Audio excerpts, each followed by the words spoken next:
आज के दिन में इस तरह प्रोग्राम करना यहाँ पे, इससे न सिर्फ आपने हमें दिखाया बल्कि आपने पूरे मुल्क को दिखाया है कि जम्मू कश्मीर नेशनल कॉन्फ्रेंस कहाँ खड़ी है। हम कोई इतनी जल्दी मर मिटने वाले नहीं हैं, क्योंकि हमने अपना मिशन अभी तक पूरा नहीं किया है। हम जिस जिद्दोजहद में लगे हुए हैं, जो हमने इस जम्मू कश्मीर के लिए हासिल करना है,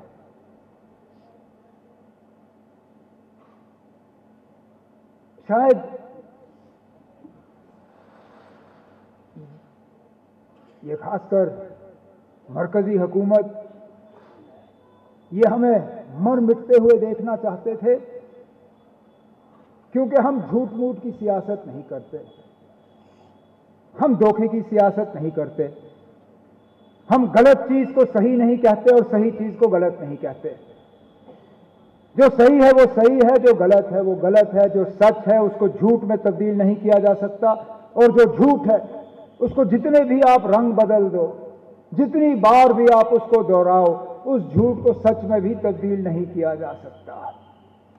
लेकिन बदकिस्मती से हमारे कुछ हुक्मरान को बार बार एक चीज दोहराने की आदत हो गई, इस उम्मीद के साथ कि शायद उनका झूठ जो है वो सच में तब्दील होगा। 5 अगस्त 2019 जब यहां जम्मू कश्मीर की खसूसी पोजीशन को खत्म किया गया, जम्मू कश्मीर रियासत को खत्म किया, जम्मू कश्मीर रियासत के 2 हिस्से हुए और दोनों को यूटी का दर्जा दिया गया, तो तरह तरह के उस वक्त वजूहात दिए गए कि क्यों ऐसा कदम उठाना उनके लिए जरूरी था। कहा कि जम्मू कश्मीर में बाहर से कोई इन्वेस्टमेंट नहीं है और इसलिए हमें 370 हटाना पड़ रहा है, ताकि यहां पे लोग जो है बाहर से पैसा लाएंगे, लगाएंगे और जम्मू कश्मीर की तरक्की होगी। कहा कि मरकज से पैसा आता है लेकिन वो पैसा जमीनी सतह पे खर्च नहीं होता, गायब हो जाता है, और यहां की तरक्याती कामकाज में तेजी लाने के लिए हमें 370 को जो है उड़ाना है। कहा कि यहां के नौजवानों के पास रोजगार नहीं है और 370 जो है यहां के नौजवानों और रोजगार के दरमियान एक रुकावट बनी हुई है। 370 हटेगा, रोजगार के दरवाजे भी खुलेंगे। फिर कहा कि यहां अलायदगी पसंद जो सोच लेके चलने वाले लोग हैं वो भी 370 की वजह से जिंदा है। कहा कि अगर जम्मू कश्मीर में और बिलखसूस कश्मीर में बंदूक का असर है, अगर वहां पे मिलिटेंसी है, तो मिलिटेंसी सिर्फ और सिर्फ 370 की बदौलत।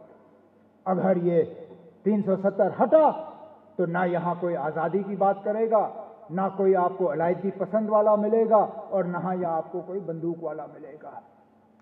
अच्छा, हम तो सब बंद थे, कोई गेस्ट हाउस में, कोई जेल में, कोई घर में। बड़ी मुद्दत के बाद हमें अखबार और टीवी देखने को मिला, लेकिन बीच बीच में सुनते आए कि अब ये कहा जा रहा है 370 को लेके। मैंने कहा ठीक है ना, शायद हम ही गलत, शायद हमें ही गलत फहमी होगी कि हाँ जी 370 ने ही सारा यहाँ पे माहौल बिगाड़ा रखा था। मैंने कहा ठीक है, अगर इन्होंने किया, अब देखते हैं क्या होता है। हम भी चाहते हैं यहाँ के लोग तरक्की करें, हम क्यों तरक्की के बीच में रुकावट बने। हम भी चाहते हैं कि यहाँ के नौजवानों को रोजगार मिले। अगर हमारे नारे से यहाँ के नौजवानों के रोजगार पे असर पड़े तो ठीक है, फिर इनको रोजगार मिलना चाहिए। अगर 370 की वजह से यहाँ बंदूक है तो ठीक है, फिर बंदूक भी बंद हो जाए। लेकिन आज 2021 नवंबर, मतलब 2 साल, अगस्त, सितंबर, अक्टूबर, नवंबर, 2 साल 3 महीने, लगभग चौथा महीना अब शुरू होने वाला अगले हफ्ते। मैं मजबूर होता हूं पूछने पे, जनाब, कि बताइए इन 2 साल 4 महीनों में आपने इनमें से कौन सी चीज हमें साबित करके दिखाई? इनमें से कौन सी बात जो है सच साबित हुई? 370 हटा, क्या बाहर से लोग आए इन्वेस्ट करने? क्या कारखाने लगे? क्या बाहर के होटल के मालिक आए और उन्होंने कहा कि हाँ जी अब मैं डोडा में होटल बनाऊंगा? अब मैं किश्तवाड़ में होटल बनाऊंगा, अब मैं ये बगलिहार का जो ये झील है इसके किनारे टूरिज्म का एक विलेज बनाऊंगा। आए लोग पैसा लेके यहां लगाने के लिए। हमें कहा गया था कि अंबानी, टाटा, बिरला फिरला सब आएंगे, कोई नहीं आया। मैं कहा था कि हमारे नौजवानों को अब रोजगार ही रोजगार होगा। किस नौजवान को 5 अगस्त 2019 के बाद रोजगार का ऑर्डर फराहम किया गया? उल्टा जो हमारे प्रोजेक्ट चल रहे थे उन प्रोजेक्ट्स में भी हमारे लोकल लोगों को रोजगार नहीं दिया जा रहा है, और ये सच्चाई है, ये सच्चाई है। अमन की बात, सच्चाई यह है कि जिन इलाकों को हमने अपने दौरे हुकूमत में मिलिटेंसी से खाली कर दिया था, आज वहां फिर से बंदूक का असर है। मैं वजीर आला था, सजाद किचलू साहब मेरे MOS होम थे। हमने श्रीनगर में बंकर के बंकर उड़ा दिए। हम वहां तक हमें अपने आप को यह लग रहा था कि माहौल ठीक है। हम अफवाह पे बात शुरू कर गए थे कि अब इन इलाकों से अफवाह को भी उठाया जा सकता है, क्योंकि अब यहां पे मिलिटेंसी का कोई नामो निशान नहीं रहा। आज देखिए ना, श्रीनगर का कोई कोना जो है वहां कोई इंसान अपने आप को महफूज नहीं समझता। श्रीनगर, बाकी इलाकों की तो दूर की बात है। कुपवारा से लेके टनल तक जिन जिन इलाकों को मिलिटेंसी से खाली किया गया था, वहां दोबारा मिलिटेंसी पैदा हुई। से पहले इलेक्शन की बात हो रही है और आपकी पार्टी कितनी तैयार है? अगर देखा जाए डिलिमिटेशन की मीटिंग सिर्फ एक ही बार यहाँ पर हुई है, आपको अंदर अंदर से बीजेपी को फायदे देने इलेक्शन की तैयारी करना और इलेक्शन कराना, ये इलेक्शन कमीशन का काम है। हमारे इलेक्शन तो वैसे भी बहुत ज़्यादा डिले हुए हैं। 2014 में इससे पहले असेंबली के इलेक्शन हो गए थे। अब 7 साल हो गए हैं इलेक्शन को किए हुए।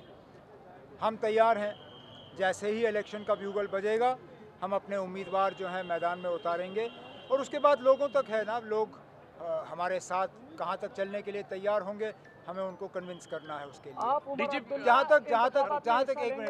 जहाँ तक डिलिमिटेशन का सवाल है, डिलिमिटेशन सियासी बुनियाद पर नहीं की जानी चाहिए। डिलिमिटेशन के लिए बेसिस सिर्फ और सिर्फ आपका सेंसस है। सेंसस के डेटा के मुताबिक आप लोग वो भी 2011, क्योंकि इस साल का सेंसस हुआ नहीं है, 2011 के सेंसस के मुताबिक जो डेटा कहे उस हिसाब से आप फैसले कर लीजिए, उसमें फिर किसी को एतराज़ नहीं हो सकता। आप उमर अब्दुल्ला इलेक्शन लड़ेंगे या नहीं? लेकिन आप आपको डोडा से उसमें क्या मतलब है ना? नहीं लड़ना चाहिए। डोडा को क्या लेना देना? मैं कश्मीर वहाँ बीरवा से इलेक्शन लड़ा हूँ। मैं इलेक्शन लड़ूंगा नहीं लड़ूंगा उससे डोडा में क्या है? पार्टी जम्मू कश्मीर के हवाले से बताती है कि हम हिंदुस्तान के और हिंदुस्तान के साथ हैं, और कश्मीर में कहते हैं कि कश्मीर हमारा, जैसे कि आपका तराना है कि लहराएगा कश्मीर का झंडा लहराएगा, हिंदुस्तान का झंडा क्यों नहीं लहराएगा? किसने कहा हिंदुस्तान का झंडा नहीं, मगर आपका तराना यही है ना कि लहराएगा कश्मीर का झंडा लहराएगा। जम्मू कश्मीर का भी झंडा लहराता है। लेकिन ये क्या है, मतलब डीजी साहब का कहना चाहिए? हमारे 2 झंडे थे, लेकिन हमने अपने झंडे को लहराते हुए क्या हिंदुस्तान का झंडा नीचे किया? आप मुझसे सवाल कर रहे हो, क्या 15 अगस्त को मैंने कौन सा झंडा चढ़ाया ना? मुल्क का चढ़ाया या रियासत का चढ़ाया? क्या चढ़ाया मैंने? नहीं ना, कौन सा झंडा चढ़ाया मैंने? हिंदुस्तान का झंडा। बस ठीक है। 26 जनवरी को कौन सा झंडा चढ़ाया मैंने? हिंदुस्तान का झंडा। ठीक है। और फिर 13 जुलाई को कौन सा झंडा चढ़ाया मैंने? हिंदुस्तान। ठीक है। तराने में क्यों है? तराने में क्यों है? क्योंकि हमारा रियासत का झंडा है ना, हमारा हक है उस रियासत के झंडे को लहराना। वो पार्टी का तराना है। उमर साहब डीजी का ये कहना है कि कश्मीर में जो है कुछ पॉलिटिकल पार्टी जो है लोगों को उकसा रहे हैं, उनका निशाना आपकी पार्टी है और PDP। मैं समझा नहीं, क्या? DGP का ये बयान आ रहा है कि बीजेपी का DG पुलिस, हाँ, उनका ये कहना है कि कश्मीर में कुछ पार्टियां जो है लोगों को उकसा रही हैं, उनका निशाना आपकी पार्टी और PDP पार्टी है। मैं कह नहीं सकता हूँ ना, ये सवाल आपको DG साहब से करना होगा। हमने ना कभी लोगों को उत्साया है, ना आगे भी हमारा लोगों को उत्साहने का कोई प्रोग्राम है। हम तो यही कहते हैं कि हुकूमत सही तरीके से अपने काम को अंजाम दें। लोग खुद ब खुद खामोश हो जाएंगे, लोग खुद ब खुद शांति में रहेंगे। लोग लोग परेशान हो जाते हैं जब हुकूमत की तरफ से गलतियां हो जाती हैं। हमने हैदरपुरा का एनकाउंटर नहीं किया, लोगों ने हैदरपुरा का एनकाउंटर नहीं किया, उसमें बेगुनाह लोग हमने नहीं मारे। अगर लोग नाराज़ हुए तो उसका कसूर हम तो उसके कसूरवार नहीं है ना। जो कसूरवार हैं उनको आप सामने लाइए। सुनने में आया डिलिमिटेशन का ड्राफ्ट बन चुका है जम्मू प्रोविंस में।